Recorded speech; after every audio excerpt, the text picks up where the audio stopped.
Please make sure to like this video and subscribe.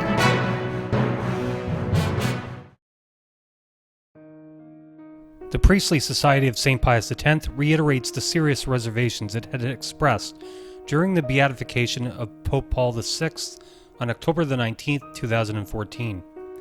These beatifications and canonizations of recent popes, with an accelerated procedure, dispense with the wisdom of the Church's centuries-old rules. Is not their aim more to canonize the popes of the Second Vatican Council, rather than to note the veracity of their theological virtues?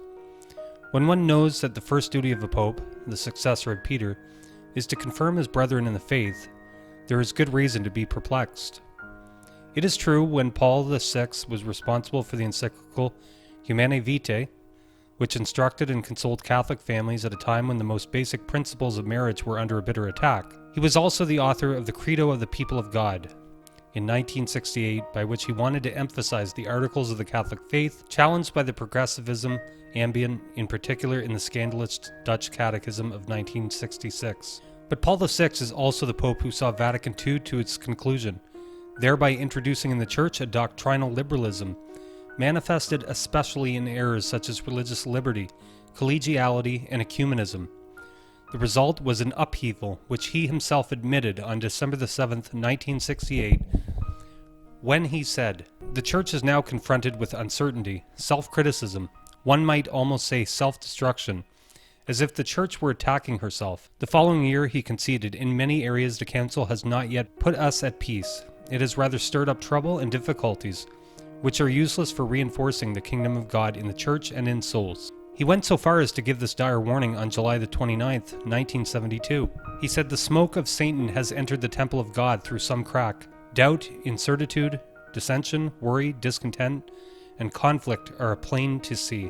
But he was merely stating a fact, while failing to take those measures capable of stopping the self-destruction. Paul VI is the Pope who, for ecumenical reasons, imposed a liturgical reform of the rites of Mass and all sacraments. Cardinals Ottaviani and Bacci denounced this new Mass because it, quote, "represents both as a whole and in its details a striking departure from the Catholic theology of the Mass as formulated during the 22nd session of the Council of Trent." Following them, Archbishop Marcel Lefebvre declared that the new Mass was, quote, "impregnated with the spirit of Protestantism, which is, quote, a poison harmful to the faith." Under his pontificate, many priests and religious were persecuted, and even condemned for their fidelity to the Tridentine Mass. The Priestly Society of St. Pius X remembers with great sorrow the condemnation of 1976, whereby Archbishop Marcel Lefebvre was declared suspended ad divinis, because of his attachment to that Mass and his categorical refusal of the reforms.